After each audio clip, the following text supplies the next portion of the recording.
Hello friends, today we are going to see how to disable Windows Spotlight option in Windows 11. Windows Spotlight is a facility from Windows in which you can see the background picture of your desktop changes automatically, and a small icon like this appears on the top right of your screen to help you learn more about the picture.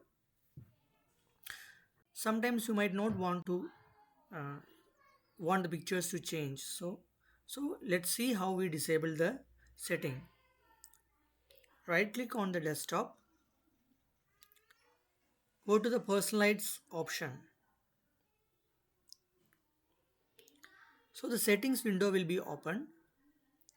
In the settings window, the personalization settings will be highlighted. In the personalization settings, go to the background setting,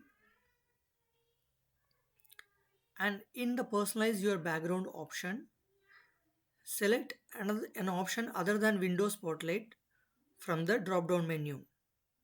So we have four options: picture, solid color, slideshow, and Windows Spotlight. You can choose whatever you like.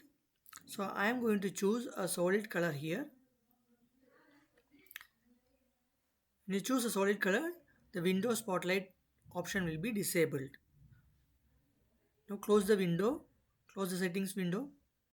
You can see that your background image has disappeared and a solid color has been filled in the entire screen.